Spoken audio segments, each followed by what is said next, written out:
I'm not into podcasts. I swear you'll never see anything like this ever again! What a hit! Back of the net.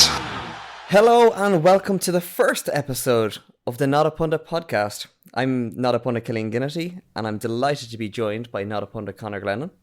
How we going, boys? And of course, journalist and author Robbie Redmond. Hey lads, how's things? Well, it could be better, I'll admit. It was kind of dire showing at the weekend, Rob. What did you make of possibly Stephen Kenny's last hurrah? I think at this point now it's about putting the guy out of his misery, really. Like, it's like a mercy kill.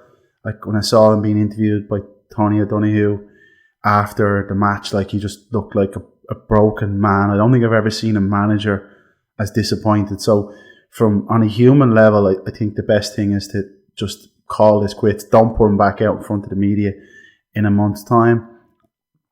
On a football level, it hasn't worked. There's no question. No one can stand here and give you a logical argument in favour of Stephen Kenny remaining as Republic of Ireland manager, regardless of how underwhelming or how poor the team is. There's just no reason that he has given to stick with him, because he promised that this would be the campaign when we'd see the best of these players, we'd see them kick on, and it just hasn't happened, and for lots of reasons. But the big one was really like his in-game management, and we saw that against Netherlands, not so much against France. We don't even count that one. Like, they were hammered. It was like in Space Jam, where the aliens are playing against like the cartoon characters. There's no comparison there. You're playing different sports. But against Netherlands, he did well for the first 20 minutes, or the team did well. He went ahead. Netherlands scored because Ireland lost the ball in the middle of the pitch, which shouldn't happen, but it does happen. But then at half-time, Ronald Koeman, the Dutch manager, switched his formation to play like 4-4-2, and Kenny didn't switch his formation, and he wasn't thinking quick enough on his feet. And this has happened in matches before, and it was just like a culmination of things: his in-game management, just the lack of quality players at his disposal, and then just that we're just easy to beat. Ireland are easy to beat, and we're not going to get any better under this guy. Maybe in time, his legacy, if you want to call it that, will be kind to him, because he blooded a lot of players. He's a decent guy. He believed in the best of the players, even though there wasn't a lot of evidence sometimes to back up what he was saying. But the manager of this team, it needs to kind of come to an end. There has to be a higher quality coach out there, and unfortunately it's not Stephen. So I wouldn't say it was grim or anything like that. It was kind of not surprised, really. Even when Ireland scored early, you were like, the Dutch are probably going to score here, and then if they score one, they're going to score again. So it was just kind of a natural conclusion, a natural way to end what has been 3.5 years of just squabbling and this man trying to make things better. But ultimately, with the best will in the world, it's not going to happen. I think you're right. Like, the interview, just going back to that after the game, it's one of those ones that, look, I've been a proponent of trying to get rid of Kenny for a good long while now, but that was, I know the RTE guys said it was uncomfortable, but I felt sorry for him. You know, he seems like a nice bloke, and it's one of those on a personal level. You're like, Jesus Christ, can you imagine having been thrown in front of the world's media expecting that? I think you're right, Rob. It's, you know, the French game, I didn't think we stood a chance regardless. We were lucky to get away with conceding that little. We were getting absolutely pasted around the park. And look, I mean, nothing against Kenny, couldn't do anything about that. Like, regardless, we could have Pep Guardiola and it would have been the same thing. But the Holland one, I do feel that I must put an apology out to Stephen Kenny. I think you guys will remember I dropped an old text in the Not A Pundit WhatsApp group, and when Weghorst came on, and I was like, "Ooh, I'm so scared. I bet he'll score now," and he did. So, Stephen, I'm apologising in a public forum that I've put you out of a job, my friend. Killian, what was your vibe on the two games, I suppose? Like, one of the things I kind of put a little bit of an ant in my picnic going into the Dutch game was Coleman's comments. Like, so we all saw the inferior one, but like, I don't know if other people kind of picked up on the comment he made about Stephen Kenny, which was talking about the classic games in the 80s and 90s between Ireland and Holland. He was like, But at that time, Ireland were really strong. They had good strikers, and they had a coach that was famous, Jack Charlton. That has changed, of course. And I was like, if an international manager is coming out and making that sort of backhanded comment, that like proper straight up bitchy comment in the media, they're not afraid of us. Like, we've gone from being whatever about Martin O'Neill's tenure, we as a whole, but like, we were a difficult team to break down. We were an ugly team to play. People didn't want to play. People didn't want to come up against us. Put it that way. Or watch us, Killian. No one wanted to watch that. But we could sneak in the odd result, and I think that's the difference here. Is that like, we're not sneaking in them results anymore. Like, we're not getting that scrappy, horrendous 1-0 win over Germany. That's just. I think that comes from the top, though, because I think it's guys like Koeman. You may not love us the way he plays football, but like, he's a straight up killer of a person. Like, he is an absolute assassin. While like guys like Stephen Kenny, if you're like, it's like prison rules. You like, two men in a fight. Who are you picking? I am picking Kenny. And I think that comes across in the dressing room. Like, I don't like to use the argument of kind of going, oh, well, he played at the top, so he knows how to play top football. But that aside, just his vibe, Yeah, but there does kind of seem to be, I don't know if it's from the players' end of it, that they just don't buy into him as much. But like, Rob, I think we had said this off air the other day, that like, anything Stephen Kenny had done well at Dundalk, he abandoned as soon as he got into the Ireland job.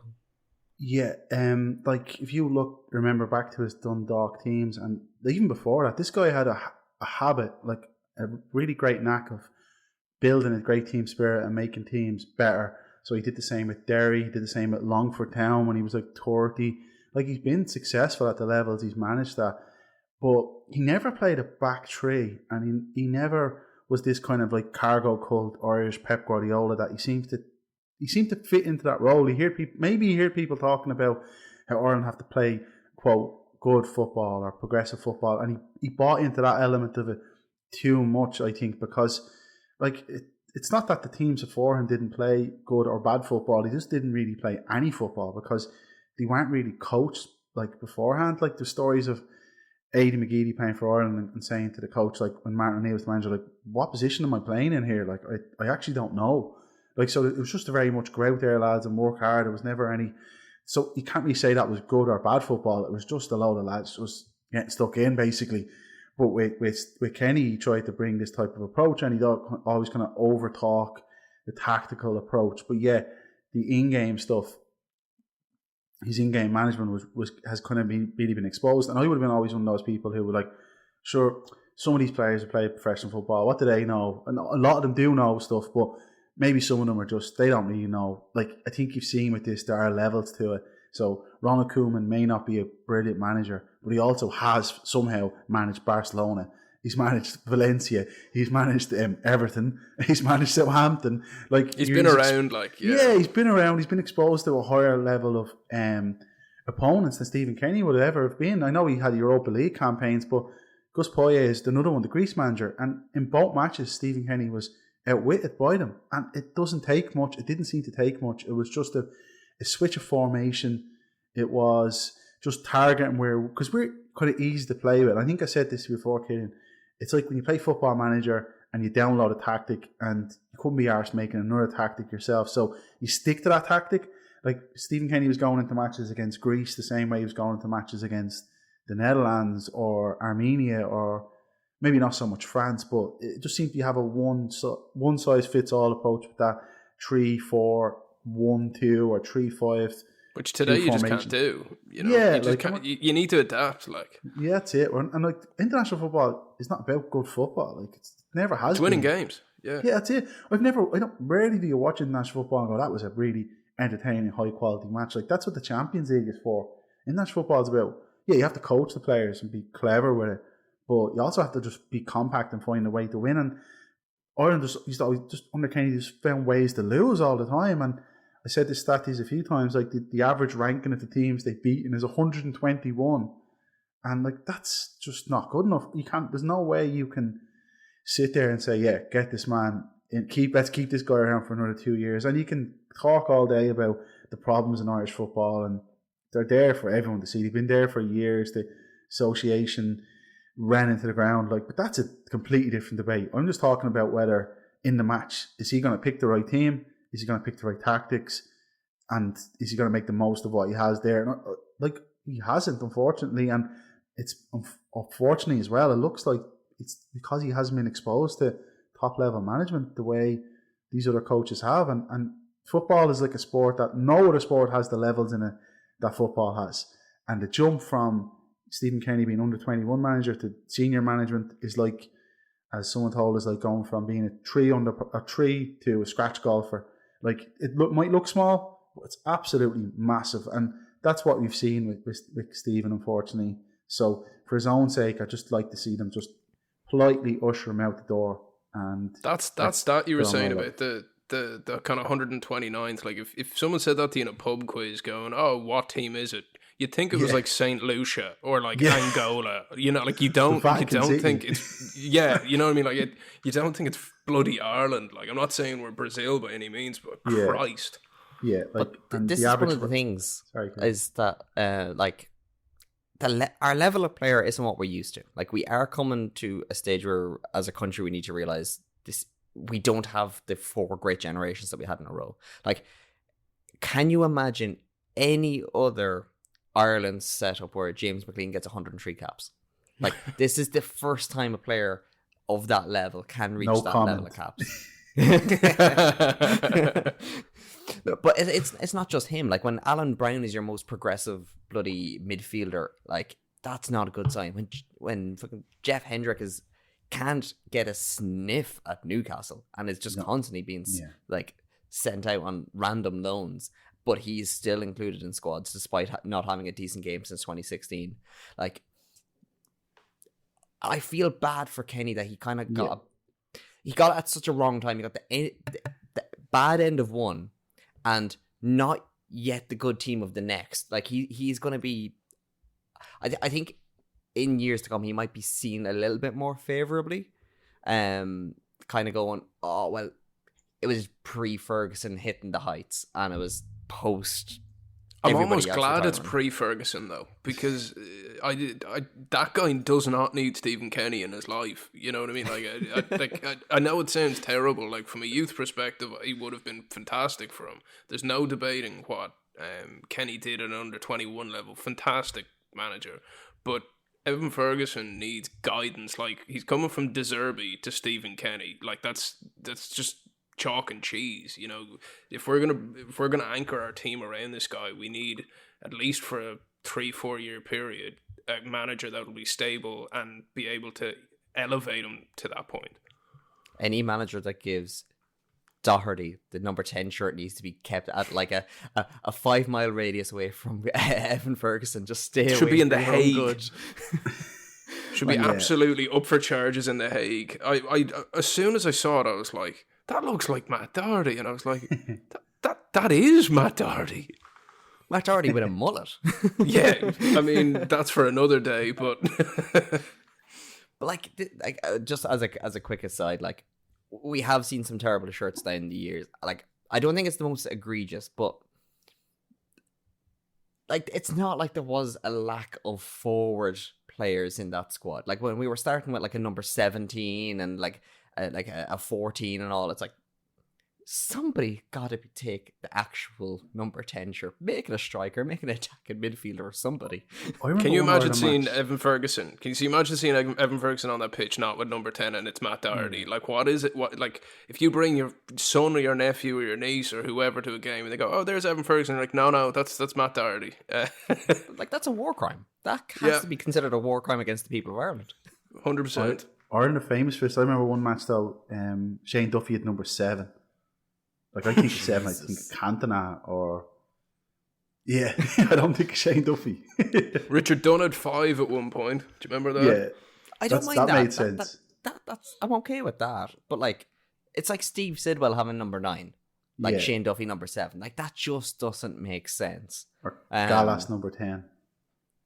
Gallas number 10, like, the only thing is, if you're going to do that, you need to be a complete shithouse, and there's no better man to take a number 10 as a defender than William Gallas. Yeah. One that Actually, stood out for me massively was Samuel Eto'o at 5. That's almost the reverse. It's just like mother of God.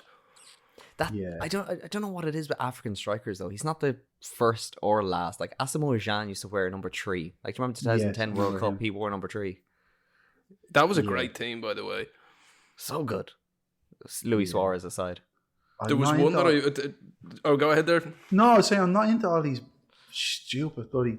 I sound like an outflip, but these squad numbers, like, it's too kind of American sportsy, like, because like the numbers are meant to mean something. Like number 2 is the right back, number 3 is the left back, number 10 is the creative midfielder or the striker, number 9 and so forth. But you can't just be picking number 52 like Bentner just because you like the number. Like, it means nothing. Like, it's not about you; it's about your position. That wasn't because he liked the number. Apparently, that was because that was his wages. That's even 52k a week. 52k because he had gone on loan to Birmingham and Sunderland and had done reasonably well, and he wanted to recreate himself and have a new fresh start at Arsenal, having been number 26. I don't know what's worse, him wearing 52 or getting 52 grand a week. I don't like that. That's also a war crime. One I saw that was on that kind of on that vibe was, do you remember Liza Razou? When he was at Bayern Munich for a stretch, he wore 69, and the rationale behind wearing 69 is not what you might think. He was both 69 kg and 1.69 meters tall. That is a man that found out them facts after getting the number. His missus was like, "What have you done?" "Oh, I'm just gonna go to the toilet," to come up with an excuse. "Oh, I'm 69 kilos." Yeah. The other one that I kind of liked as well was Buffon at one stage wore 88, and he says it's because it looks like 4 balls resting on each other, which I mean, I never thought I'd utter those words, but that is what the big man said. Nothing to do with neo-Nazi connections or anything. Nothing at all. No. One thing I have to say though about big numbers is Zamorano was 1 + 8 because Ronaldo took number 9. So that's very good. That is a good one. I kind of like the shithousery of that. That's a bit like, okay, I've got you there. The one that Killian alerted me to a while ago was Edgar Davids wearing number 1 at Barnet. Now, that's just brutal. Yeah. And apparently that was I can't remember what podcast I listened to it on. It was some rival one that you should never listen to anyway.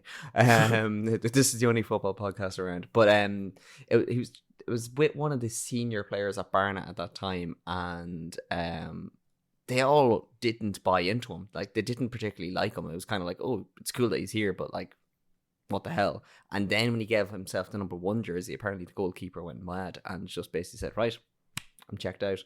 Bear in mind, this is at the same time when Davids refused to go on away games and had gotten himself 3 red cards in the first 9 games of a season. Like, Woodgate eat your heart out. Yeah. Like, one that I do think though, where I think numbers that are a bit rogue can be fine, is like Bruno at Newcastle rocking the number 39 because that's his dad's taxi number. That's cool. I like that. Or like Trent at Liverpool at 66. It's his first number. Cool. Fine with that. But, it doesn't have to be strictly 1 through 11. Like, I will say my favourite kind of way that numbers have been ran the Premier League ever there was one year United played City when they did the Busby Babes kits on both sides, and there was no names and it was 1 through 11. That was just amazing. Like, if we could go back to that, obviously from a marketing point of view and a commercial point of view, it's an impossibility, but as a purist, that was just sensational. But there is a more extreme version of that, being how Argentina used to do all their World Cup ones, which I had to actually look up just to double check. They did it for the 78 World Cup, the 86 World Cup, and for the 90 World Cup, which was alphabetical. Oh God. So their goalkeeper 1 year was number 5, and I think he might have been number 9 or number 10 the next one. The only time that they switched it up was in 90 when Maradona got to have 10, and it was only made it for special players. But other than that, no matter your position, you could have been a striker with number 1. You could have been a goalkeeper. That's the most South American thing I think I've ever heard in my life. That is just sensational. Sure, actually, Rob, you might remember him because you have a stupid brain like I do. Jorge Campos, the goalkeeper that yeah. used to score all the goals, he used to be number 9. Yeah, I actually seen Well, if him you're play scoring against- goals, you know, if Yeah, you're he scoring needs to- goals, it's allowed. I actually seen him play against Ireland for Mexico in a friendly when I was a kid. No way. Yeah, he was tiny, like the smallest goalkeeper I've ever seen, and he had this real garish jersey. It was absolutely terrible. Yeah, this is donkeys years ago. Like That's didn't even class, show my though. age. Yeah, Who was the Ireland manager then? Mick McCarthy. I'm not that old. I wasn't Jack Charlie. It was late 90s, sometime late 90s. Duff and Keegan were only young, but I remember watching them and I was like, you are. Even I was only a kid and I was like, I'm probably the same height as him. Like, he was about 5'6" or 5'7", maybe, even smaller probably. Jesus, But, that's yeah, mad. and he wore number 9. And Well, I'm looking funny at you his men- record here. He's 34 goals in his career. He's nowhere going Rodrigo Sene for Sao Paulo, 100 goals. Yeah. in his Or career. Chilavert. Remember him for Paraguay? He got a hat-trick in one game, didn't he? I know he's the only Yeah, sure, goalkeeper that's to that. get a hat-trick. Yeah, it was 3 penalties, but I'm almost certain. Yeah. That's wild. But Rob, it's funny that you mentioned Robbie Keane and Duff because they're actually both been linked with potentially replacing Stephen Kenny. Yeah. Not by me. I don't know though. about you, Rob. I don't know about you, Rob, but like everyone's chucking around Lee Carsley as the main name, and Yeah. I'd love to see it, but like I don't know where I heard it today. It was one of the radio stations were talking about that. Like his 21s team could beat Ireland, so what is the point in him leaving? You know, like I don't know if you think it's the yeah. most legitimate, or do you think he'd even entertain it?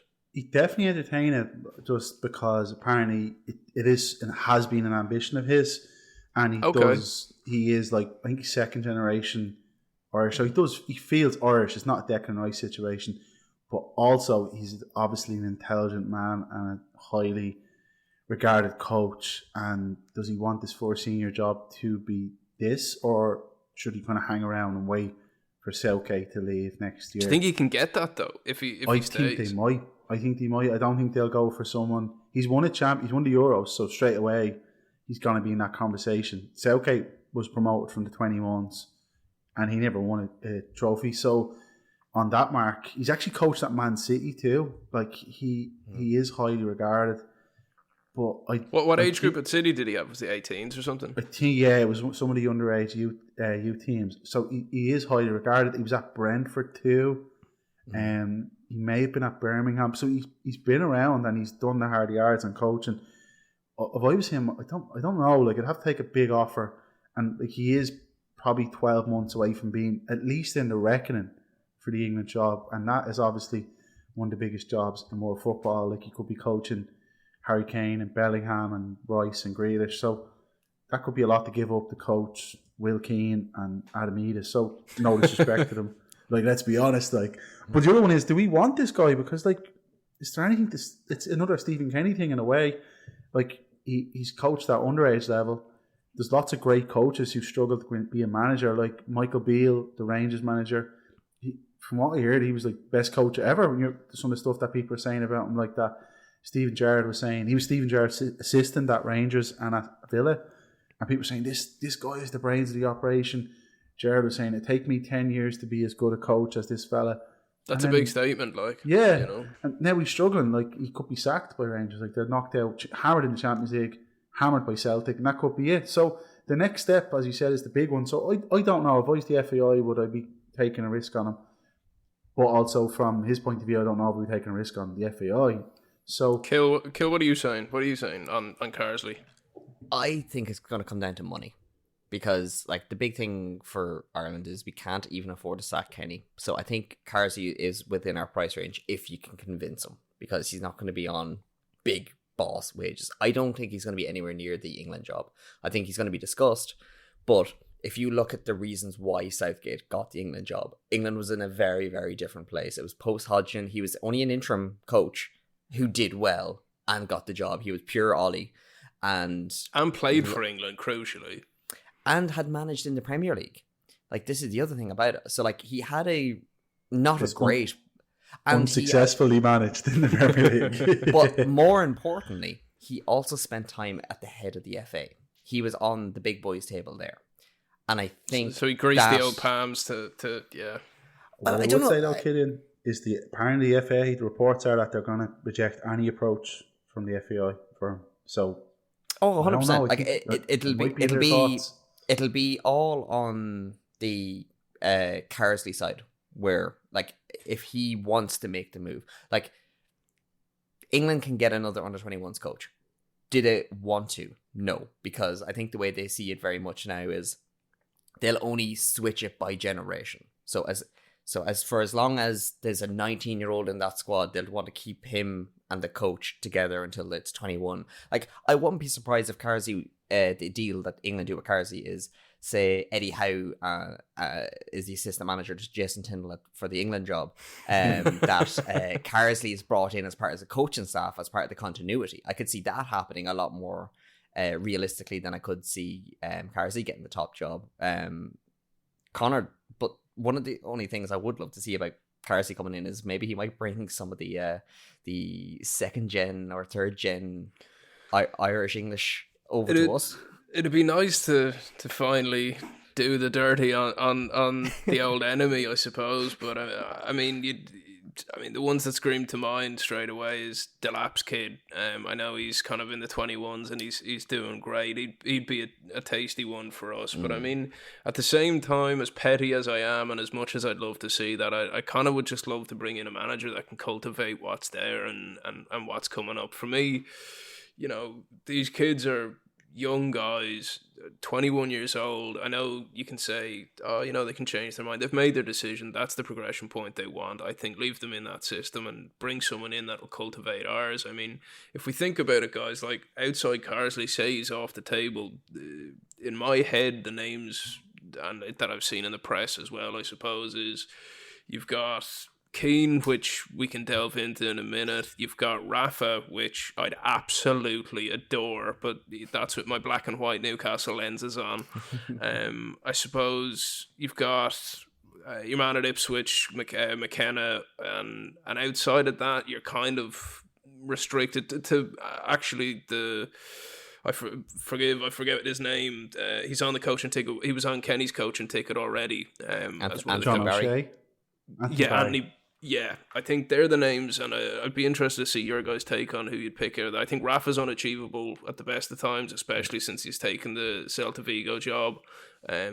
Keno, I think he'd want it, but he's pretty cushy in Sky, and I think he'd only do it if he could keep the Sky gig. And I don't know enough about McKenna.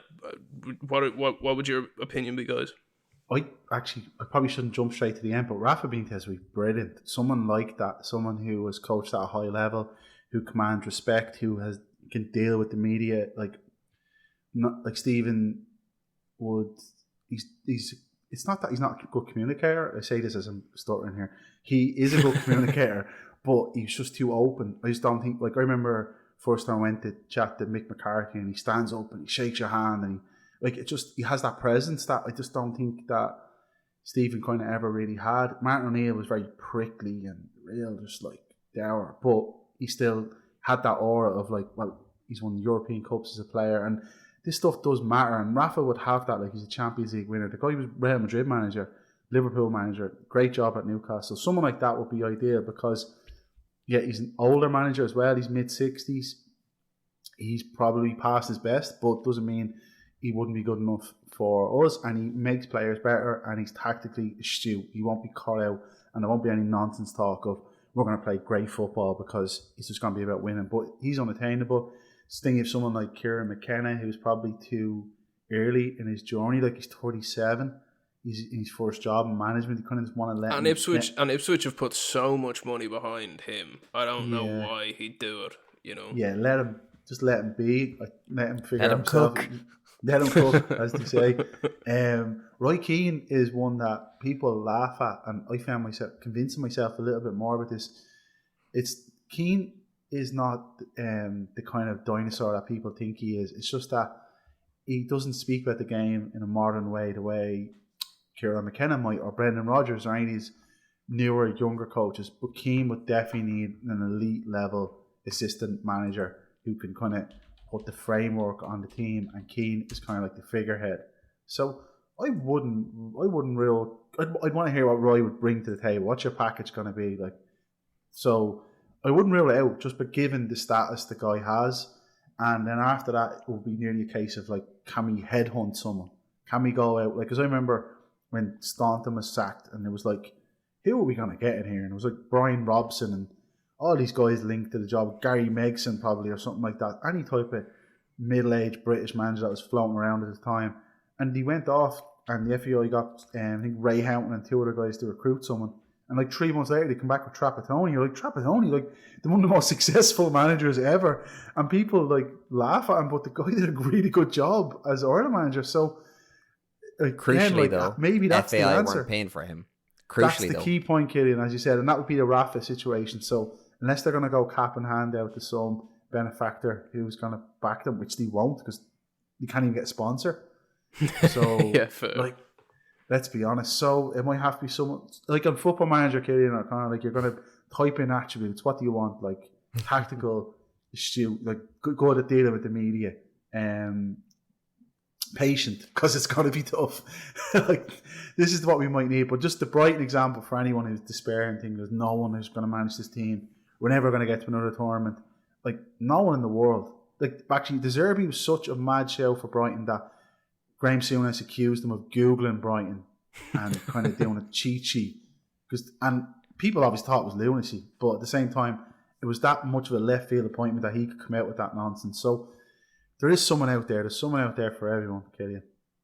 Now, one thing that would be very Football Manager, but it shouldn't be discounted because we've seen it in the, I think it was the Championship, but maybe the Premier League when they were last there, is do we look at trying to get a club manager that's willing to do an international job at the same time? Go back to Brendan like Rodgers. John Giles. He would have the ego to do it. Like the last time we saw it in the kind of upper echelons of English football was Leonard Slutsky at Hull and Russia. He was a very kind of well-regarded Russian coach. Gus Hiddink as well.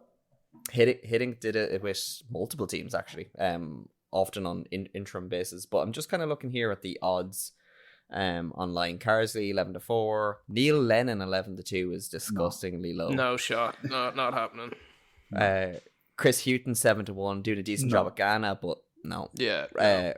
Roy Keane 10-1, but I believe if I remember listening to an old interview recently again, that he said he's not sure if the international games for him, that it's more that he likes to be on the ground with them as a manager. But I think I saw that interview as well, and that's what kind of made me go, he mightn't do it. But I think, Rob, you made a point before that like it allows him to watch any game he wants any day of the week and still be in management, so he can still be a pundit, be a technical advisor if he wants. He can still just learn the game, watch the game, and be a part of the game. It makes sense on paper. I just don't know. The FAI is an old boys club, and I can't see them admitting defeat to the point where they hire him as manager. I think assistant was as far as they were going to go. Why would he want to be around the players? He hates the players. He hates footballers. He absolutely detests them with all his strength. Like, how many players has he praised over the last few years? Billy Gilmore's one. Obviously Man City.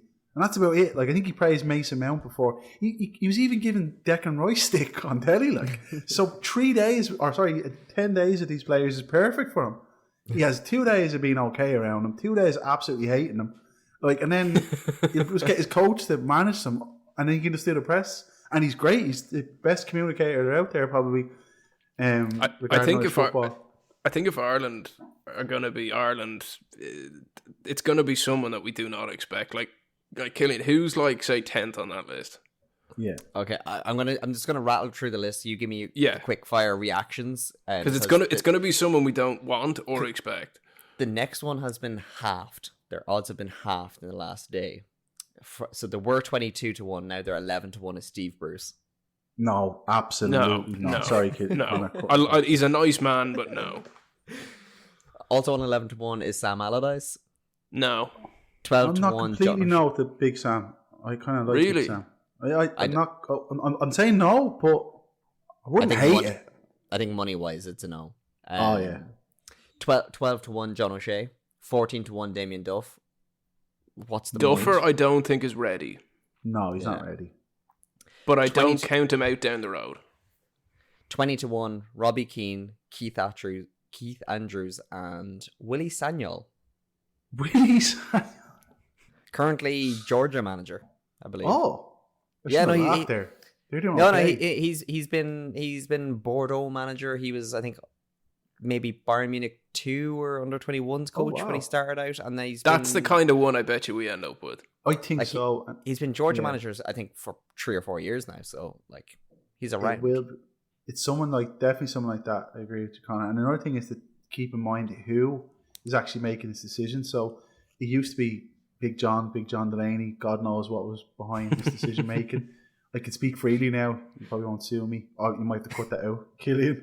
I'm joking. The other one, at the moment, is the two that are running it out are both English. So it's Jonathan Hill, who used to work in the FA in England, and Mark Carnham, I probably pronounced that wrong, but he is the director of football. So they're both English, and Mark Carnham, and that might change the perspective of it, I suppose. Yeah, like they're going to probably have connections in the FA. I think that's why Carsley appeals to them as their first choice, because he's a bit like them, under the radar, skilled in British football, and just maybe that connection is a bit easier to make. It won't be Big Mick McCarthy again anyway, let's put it that way. It might be someone that kind of under the radar, maybe a Willie Sagnol, but someone like probably Carsley. I can see why he's their first choice.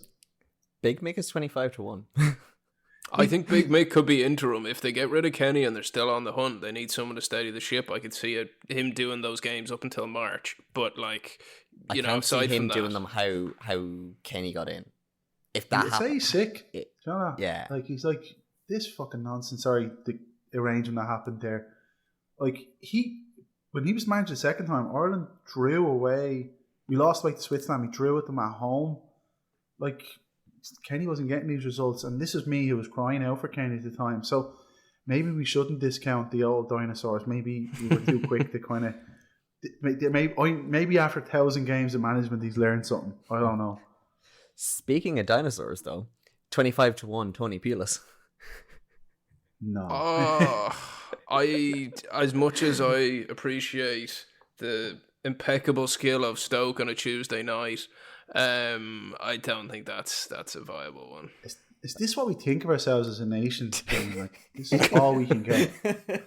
Washed up, long ball dinosaur managers who I just said, let's not rule them out, from 2012 and 2013, when you're at their peak. Is that it? Like, we are failed as a nation, if that's all we can think of. But also, I probably can see the logic behind it. Like, who else actually is there? So Big Sam, I'd love the experience, but like, let's be real. If we got Big Sam, he's not here in 3 years. But that's one question I do want to ask you guys. Say we even got Lee Carsley, what kind of contract length do you give him?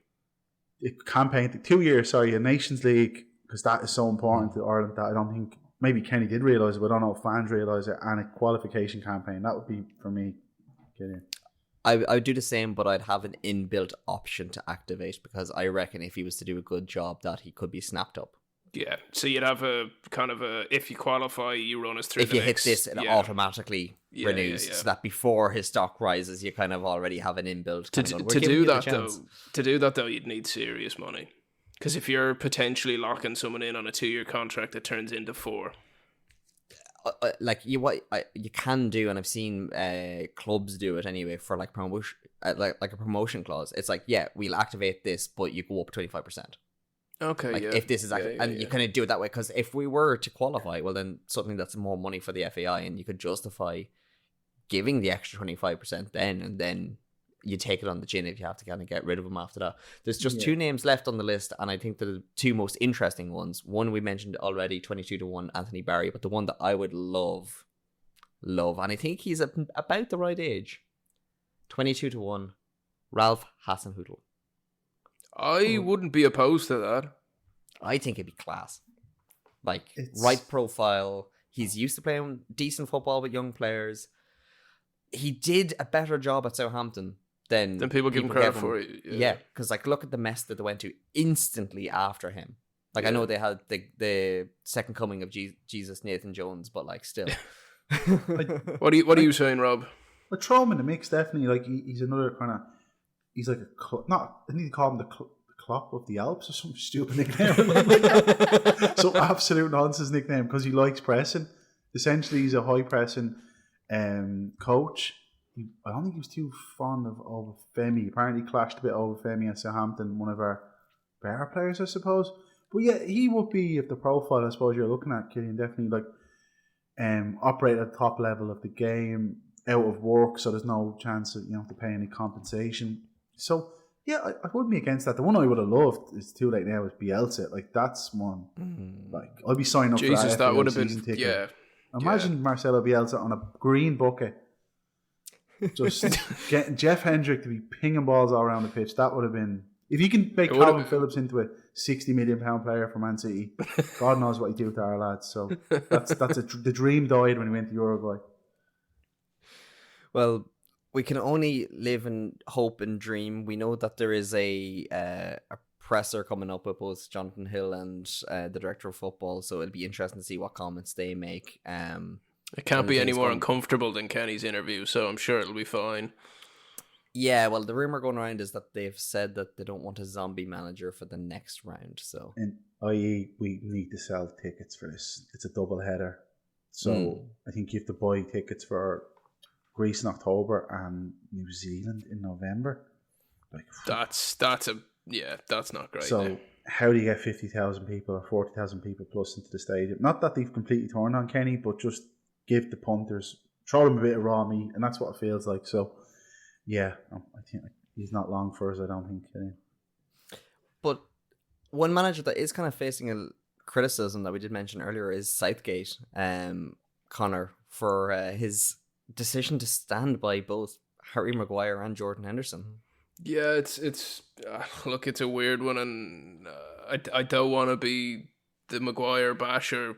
He's got enough people bashing him around the place. Look, we all know he shouldn't be in that team.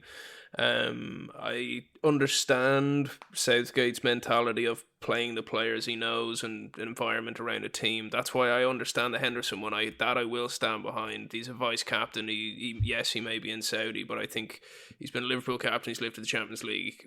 I think that's fine. But the Maguire piece, it's getting unfair at this point. It's just like put him out to pasture, like let him focus on his club football, try rescue his career, and we'll see you down the road, pal. But like if you're sitting on that bench in a friendly against Scotland and you're not getting played, you're just going, do I have a single hope in hell of even getting on this pitch ever under Southgate? I don't know about you guys.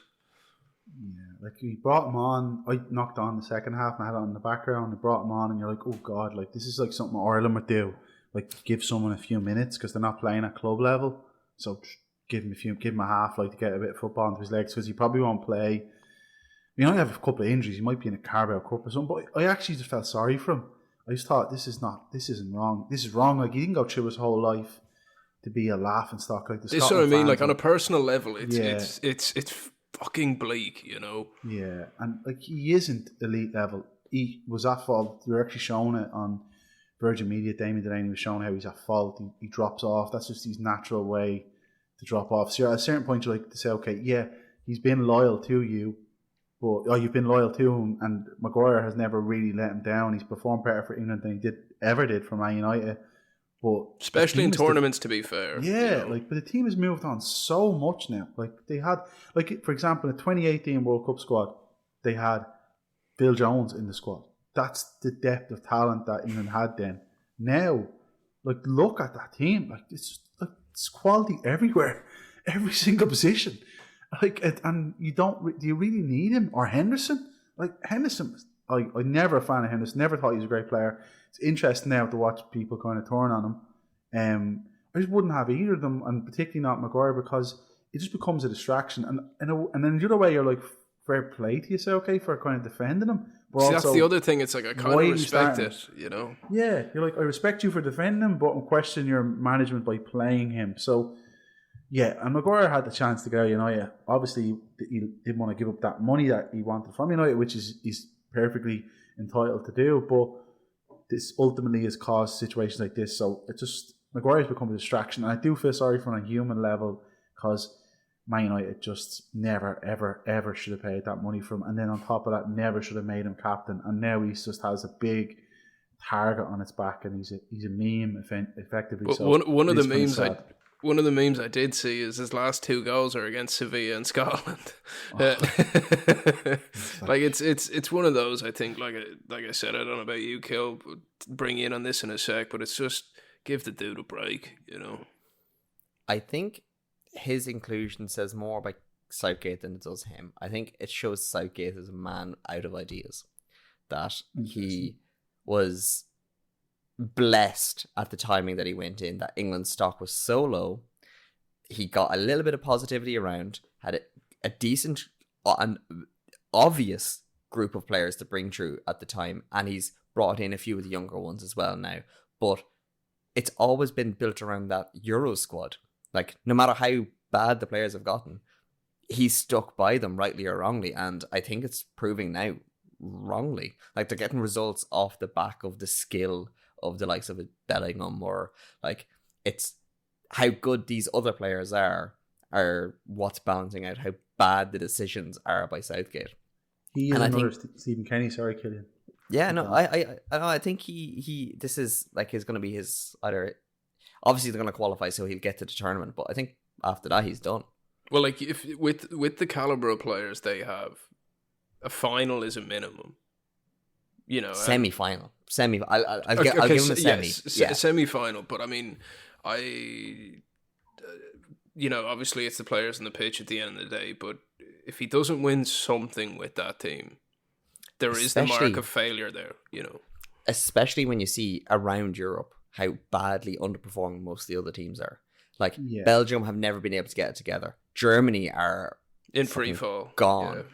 Italy, like, Mancini's gone, so like I haven't really got to see what the new coach is like. Spalletti is a genius level coach, and he won the Serie A with Napoli, so they need to improve. But in talent wise in their squad, like, it's England every day of the week. Like, they're 100%. France are their only real rivals there in Europe, you know. And they have like a civil servant managing them.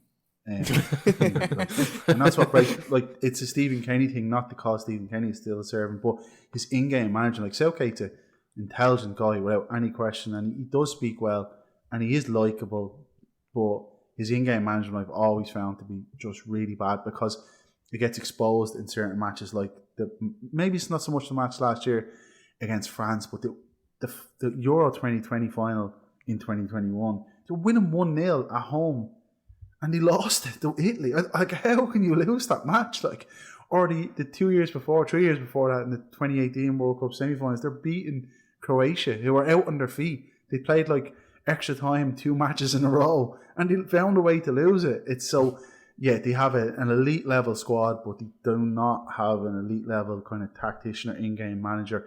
The next thing I'm watching England, watch yourself, okay, he's always chatting to your man Steve Holland.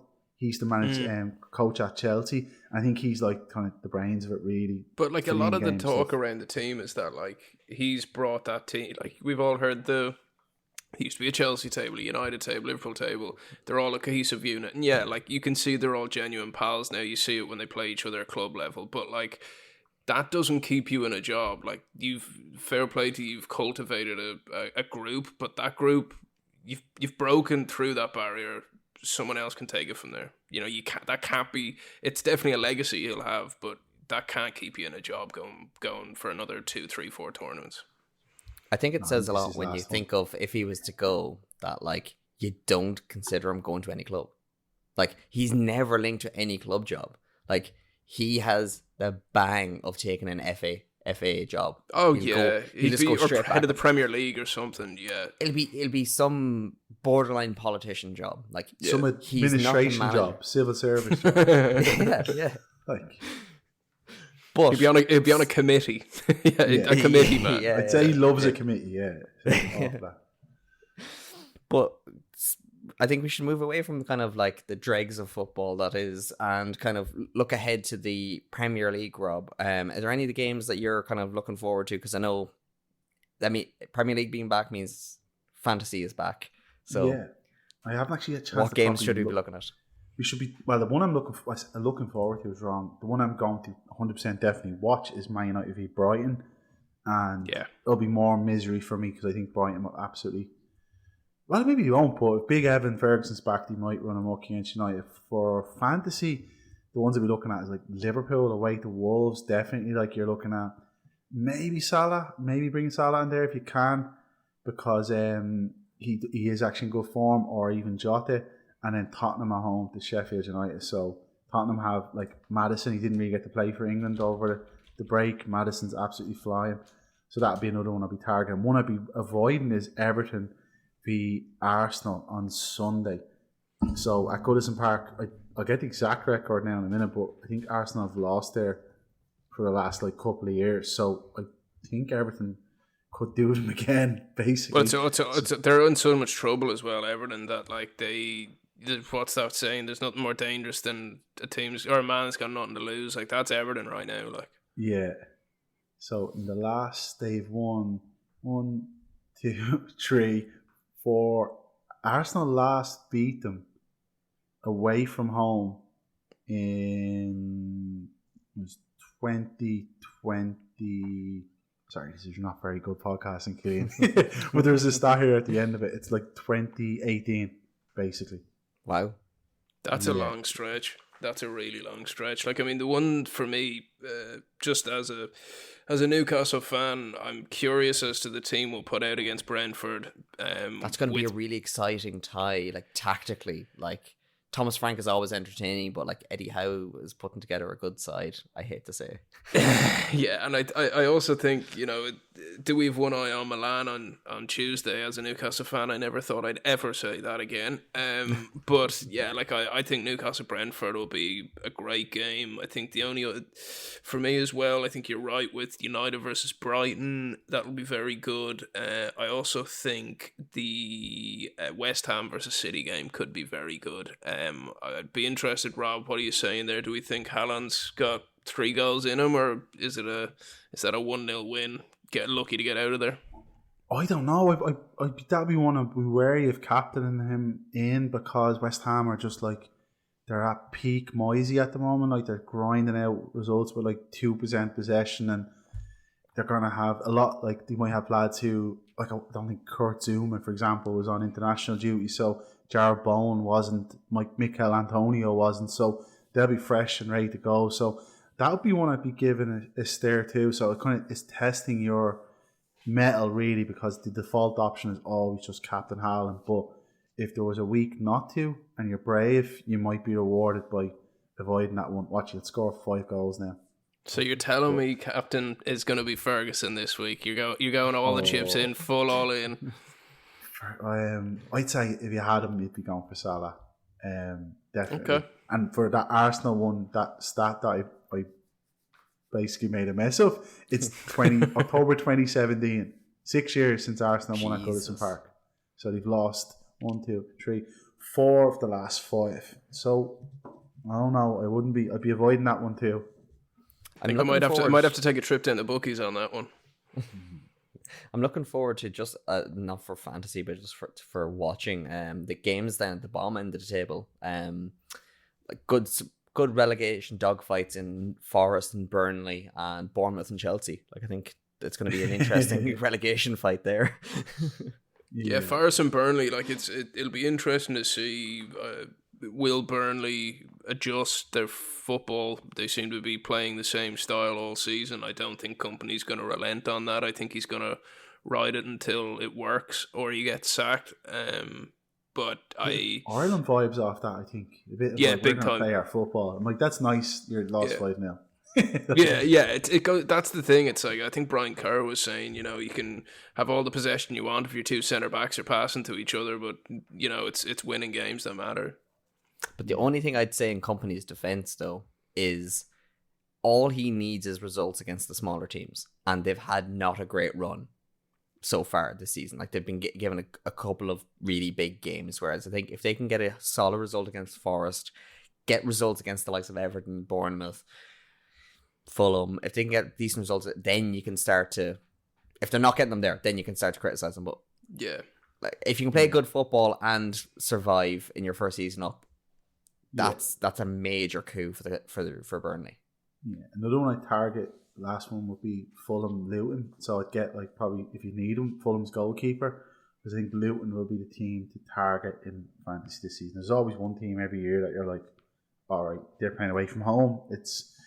You might get 6 points for a clean sheet there because I think they'll struggle. So that might be another one if you have a couple of transfers, but it wouldn't be like a priority or anything like that.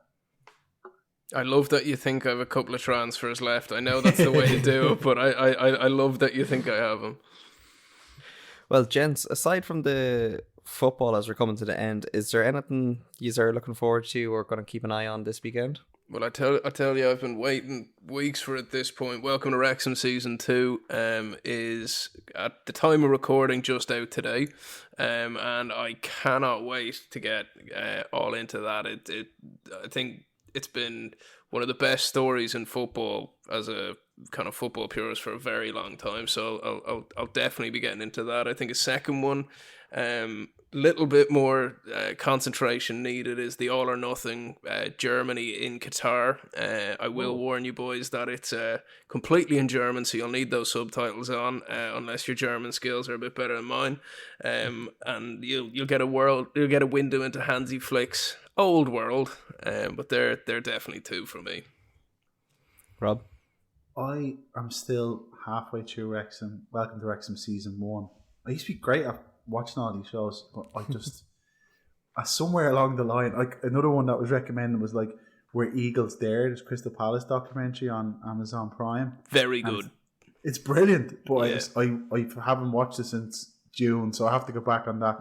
I'm just looking forward to actually just getting not being miserable watching football. Like when Man United lose, I'm like, oh yeah, whatever. They won the treble when I was a kid. That's all that matters. That'll do. Now I'm yeah. like, we're watching Ireland. It's just can't, like another tournament gone. So just actually watching football. Football is passed to each other. That'll be nice for a change. That's really harsh, actually. Sorry.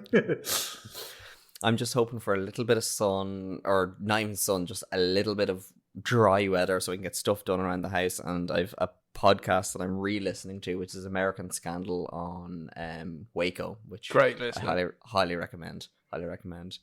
But gentlemen, episode 1, we've made it. Thank you very much for joining me on this evening, and thanks very much to our listeners. I've been Killian Ginnity, Not A Pundit. Thank you very much, Not A Pundit, Conor Glennon. Thanks a million, boys. Great as always.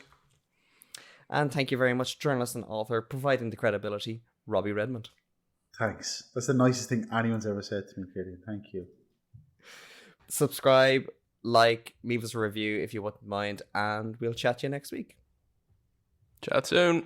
I'm not into podcasts. I swear you'll never see anything like this ever again. What a hit! Back of the net.